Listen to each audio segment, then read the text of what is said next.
Patrick, being now year 9 with this and doing the OTAs and Chris Jones being out here, how important is it for you guys to kind of set the tone and set the tempo for these guys that are trying to learn the system, and even the free agents that are coming into the system as well? Yeah, for sure. I mean, it's awesome to have the leadership that we have, and to have guys like Trav and Chris Jones who are still coming to OTAs and getting the work in. It kind of shows that the standard that we have here, and we've been doing it all throughout this spring. As guys are working hard, you can tell they're motivated to go out there and be even better this next year. So it starts here, and I think guys understand that.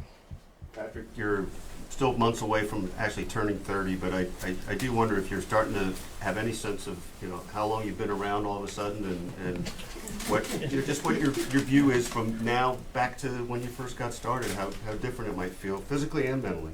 Yeah, for sure. I mean, first off, kids, I feel like age you a little bit. So having 3 kids makes you grow up. But it's been a fun run, and we've had a lot of great players in this building, a lot of great people.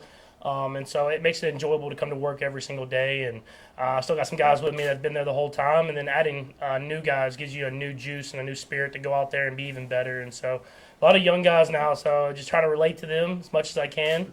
But at the same time, I'm still not 30 yet, so I feel like I can for at least right now. Do you feel a difference in your body at 29, though, from 20, 21, 22, and punishment of the NFL for all these years? Not necessarily. I think more than anything, I have a better understanding of my body, so I know what I need to get in. I know the extra amount of recovery stuff I need to do, how to feel my best on a day-to-day basis. I mean, obviously, I probably bounced back a little bit quicker when I was younger, but at the same time, I have a better plan and a better standard that I kind of hold myself to on a day-to-day basis so I can be ready for every single practice. Patrick, you mentioned the young guys. What's your approach to mentoring? I always want to meet the person first, and so it's about getting to know the person and then seeing what I can do to help them get better and help them push forward, because it is hard. I mean, it starts OTAs, but going through training camp and going through a long NFL season is hard, and you want to the guys know that you care about them, so you care about them as a person first, and then you mentor them on the field by pushing them to be better every day. Generally, how long does you feel like it takes for you to understand their individual personalities? Because everybody's different. Yeah, I mean, once you get to St. Joe and you live in those dorms, you kind of start understanding each person more and more. And so, no, it's cool getting here OTAs, being in the building, meeting the guys, and kind of building that relationship on the field. And then when you get to kind of training camp in the season, you really get to meet the person even more. And so that's why we always harp on it. But it is fun to go into St. Joe and kind of meeting all the new teammates and new free agents that you have. Patrick, you mentioned Travis Kelce. What's your biggest takeaway from in your focus and how you lock in from when you lose a Super Bowl versus when you win one? Because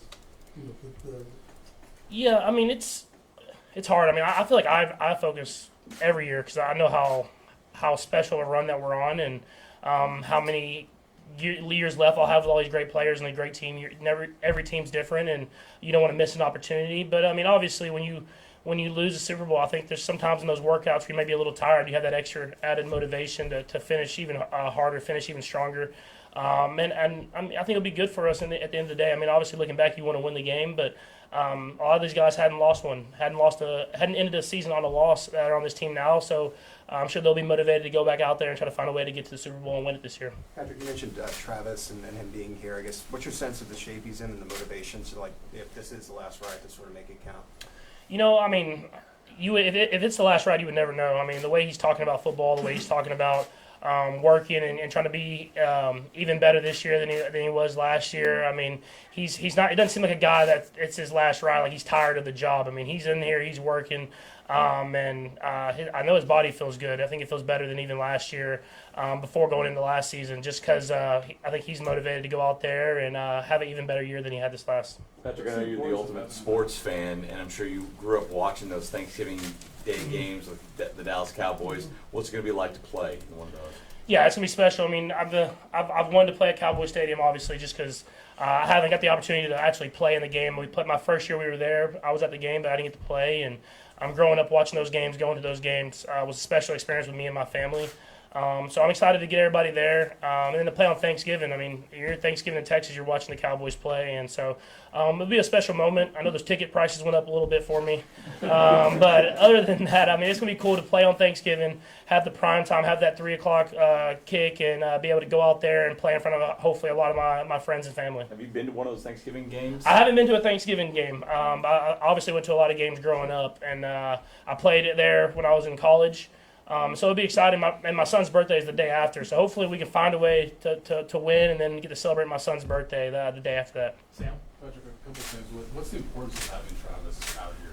And I know he wasn't here today, but he's been here. Yeah, no, it's extremely important. I mean, just because whenever you have, like I always say this, whenever you have the guy that's already got the gold jacket on, if it's him or Chris Jones, and they're working hard and they're showing what it takes to be great, it's easier for me to talk to the young guys and say, like, when they're tired, that they need to keep working, they need to keep pushing, because they don't need to be here. I mean, they don't need to be here, and they're still going to go out there and have success on the field. They take care of their bodies and work hard in the off season, and so for them to still show up and set that standard, it sets the standard for everybody else that's going on the practice field. And then Xavier Ward, they wanted to ask you about him too. What'd you learn about him those like final 6-7 weeks maybe of this last year? I think the biggest thing I learned is he's not. I mean, I knew this, but I just with more opportunities, he's not just fast. He can make plays, and you saw that with some of the contested catches that he made kind of towards the end of the season. If you think back to the Bills game, or even in the last catch he had in the Super Bowl, I mean, he's someone that will go up and make a play on the football, and so my job is to give him more opportunities. Even when he's running with somebody and it's one-on-one, throw the ball, let him go up there and make a play. I think adding Hollywood being healthier and then having Rasheed back out there is going to give him more and more opportunities to stretch the field down the field. On the draft night, you posted a happy emoji when the team selected Josh Simmons. I guess just how excited are you to see him and maybe potentially have this left tackle in the future? Yeah, no, for sure. I mean, just he's built like a left tackle. I think that's the biggest thing you see. I mean, obviously, we're building him up with coming off the injury, but he looks great. I mean, he's moving well. He's doing all the right things, and he's working extremely hard. And whenever I go by the training room, he's in the training room working to try to get back on that field as quickly as possible. And so, more than that, I think Veach and Coach Reed and all those guys, they brought in competition, and they want guys to go out there and be the best they can possibly be. And I'm excited for us to get through training camp and get to go against our defensive line, which will be a really good defensive line, and it'll be a great test for those guys to kind of prepare for the season. Todd mentioned Rasheed played most of the year without him. We've heard good things about what he's looked like. He wasn't out there today because I guess he's sick. But Yeah. what's he look like for you right now? I mean, he looks like Rasheed. I mean, I think having the injury was it sucked, but happening so early in the season, he was back like right when the off season started, and so he was up here working hard, extremely hard, and he was back home working extremely hard, and so I was throwing with him in Dallas a little bit, and then getting him back out here, and there's no limitations. He's out there playing, he's making plays on the football field, he's explosive, he looks fast, and you saw the start of last season. I think he can be one of the best receivers in the league, and so just to have him, to add with Xavier and Hollywood and all these other guys that we have, it's another position I think Veach has done a great job of bringing in competition, so that we can go out there and make a lot of plays happen. Matt? With the receiver group between the workouts in Texas and getting back here, what kind of stands out to you so far? And what have you kind of learned about maybe some of the new faces that you're throwing to you? We're fast. I think that's probably the thing that stands out the most. You talk about Xavier, Rasheed, Hollywood, Thornton, Royals coming in. Like, we got guys that can roll, and our job is to test the defenses down the field, and we have to get back to doing that if we want to open up other guys underneath. So I think Coach Reed's challenged me this offseason to push the ball down the field, let guys have chances to make plays, and then once we get that back to where we want to in our standard that we believe we should have, then we can come back to the underneath stuff. We'll do a few more. Herbie, Harold, and Steve. Go ahead, Herbie. Patrick, sticking along the same lines with the wide receiver group, Sky Moore, you got a good chance to look at him again during the offseason, but what are your expectations for him this season? Yeah, his job is to come in here and compete. Sky always is one of the hardest working guys on the football field, and whenever his number's called, you see him go out there and he makes plays happen. And so, like I said, Veach has brought in such great competition in that room that it's you kind of go in with an open mind, and you let guys go out there and compete and try to see who the best 6, 7, 5, 6, 7, 8, whatever guys that is, make the team. But it's all about competing and making each other better. Year down the road, but with the Olympics coming up and NFL players being allowed to play flag football, I know Travis has put his 2 cents in. I know you've said stuff before, but now that it's a thing, how much you try to petition Andy to try to play in that? Yeah, I know it's awesome, honestly, just to be able to showcase the NFL to the whole world through flag football. But I'll probably leave that to the younger guys. You know, I'll be a little older by the time that thing comes around. Steve?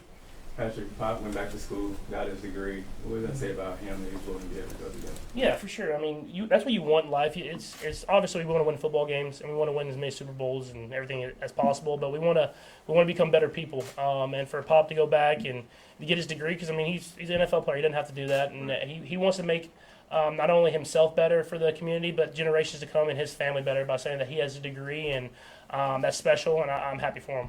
Thanks, Patrick. Thanks, man.